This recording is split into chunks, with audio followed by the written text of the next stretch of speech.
Andaal. As an introduction to the story of Andaal, I will narrate a few lines about the Alvar saints, relate the story of Peri Alvar, the foster father of Andaal, before going into details about Andaal's short life and her works. The Alvars were Tamilian saints from South India who brought about bhakti as a way of life through their songs of loving ecstasy and service to God Vishnu. There were 12 of them who lived around the 5th to 10th century CE. The collection of their hymns is called Nalayira Divya Prabandham that gave way to an understanding of devotion as a path to spiritual salvation. They are immortalized as idols in Vishnu temples around India to this day. Andaal was the only woman amongst the 12 Alvars. We will now go on to recount the story of Vishnu Chittan, also later called Peri Alvar, the foster father of Andaal, before narrating the simple yet profound story of Andaal. The stories of both Vishnu Chittan and Andaal give us comfort in the singular idea that the simple act of love for God is reciprocated multifold by the God himself. Vishnu Chittan was born in Srivilliputtur near Madurai. At an early age, he relinquished his caste and education. Neither did he get married to beget a family nor earn money. He was but an ardent devotee of Lord Vishnu. He served at the Vishnu temple by performing simple chores of stringing flower garlands for the Lord's idol. One day, the king of the region held a contest inviting scholars from around to expound the theory of the path to Paramapada, literally meaning to the feet of God, or spiritual liberation.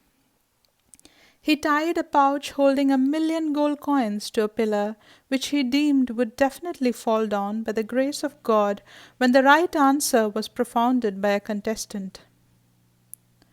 Many a scholar tried, but the bag hung tight to the pillar. The story goes to say how God Vishnu himself urged Vishnu Chittan to take part in the contest. But the latter refused, saying he had had no formal education, nor was he learned of the sacred texts. So how could he compete with the highly educated scholars? Lord Vishnu then places his Panchajanya conch on Vishnu Chittan's head and mouth, and immediately Vishnu Chittan becomes proficient in all sacred texts just by the simple touch of the god's conch. And so Vishnu Chittan goes to the contest, placing his utmost faith in God. He then puts forth the theories and philosophies explaining the path to moksha by devotion and service to God.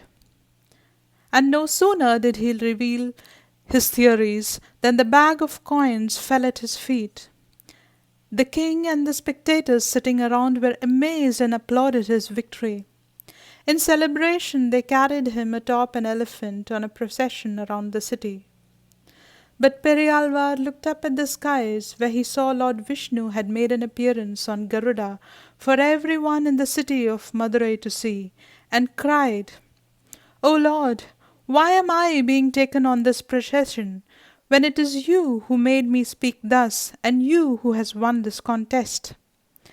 He then wrote his famous work Tirupallanda from atop the elephant.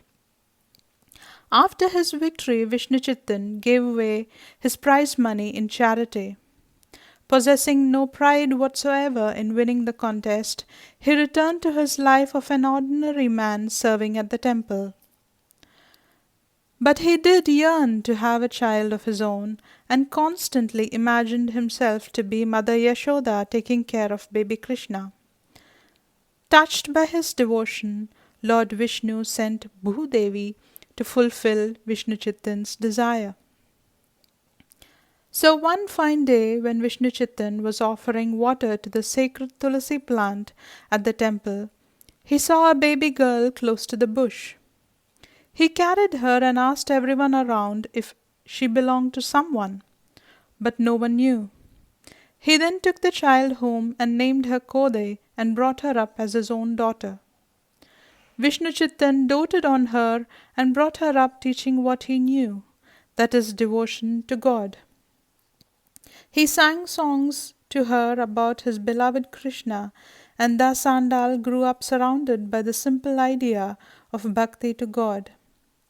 The stories of Krishna and emotions of love for Krishna induced by her father intensified in her, and before long she was passionately in love with God Himself.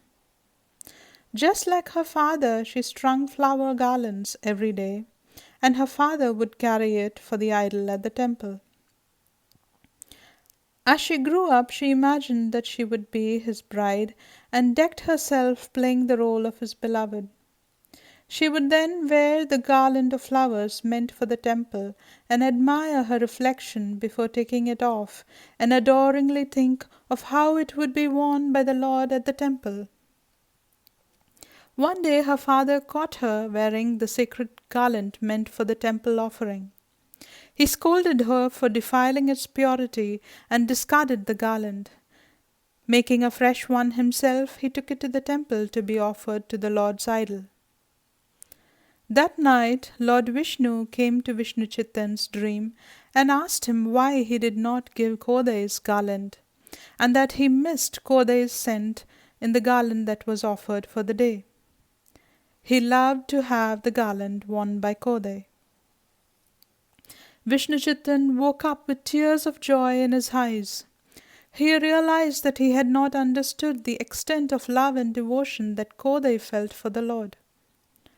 The intensity and purity of her love was reciprocated by the Lord, that he wanted to wear the garland after Kodai had worn it. The role of the devotee thus reversed here. Just like how a devotee rejoices in accepting a piece of garland cut from the Lord's idol, the Lord now turned devotee and rejoiced in wearing the garland worn by Kodai. Thus her spirituality was exalted to a supreme status that she came to be called Andaal, one who ruled over the Lord. When Andaal grew up to be of marriageable age, she continued to think devoutly of Vishnu and decided to marry him and none other. She pined away in love for him, and during this time she penned her most beautiful poems in Tamil, the Tirupavai and Nachir Tirumuri. The Tirupavai is read and discoursed even today by men, women and children with great devotion, especially in the month of Margari between December and January. In the Tirupavai, she imagines herself to be Radha, the eternal lover of Krishna. She calls fellow Gopi girls to join her during Margari to take a vow to pray and praise Krishna. The 30 stanzas are bedecked with picturesque words depicting the scenes and life of cowherds and exalting Krishna in beautiful words. Andal's erotic and intense longing for God is described in 143 stanzas in Nachir Tirumuri, which is thus not promoted actively amongst the conservative. But the beautiful stanzas of heartbreaking longing for God is also translated in many languages and discoursed in the literary world. Coming back to the story of Andaal, at the age of 15, she refused to marry any man that her father suggested and told him that she would marry none other than Lord Ranganatha himself. Vishnu Chittan became anxious, thinking what had happened to his daughter. He tried to talk her out of it, but she stubbornly refused.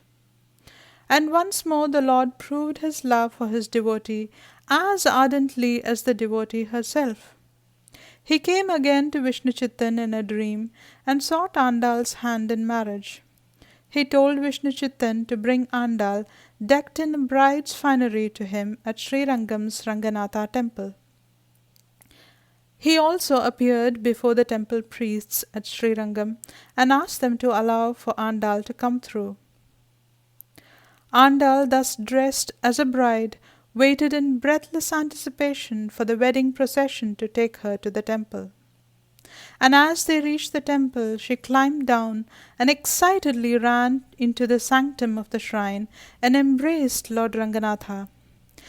In a blaze of blinding light and glory, she disappeared into the idol, taken into him. Andaal is now one of the best beloved poet saints. She is present in all Vaishnava temples, next to her Lord, as she always desired. She is also called Chudi Kudutha Sudarkudi, one who gave the garland worn by her to the Lord.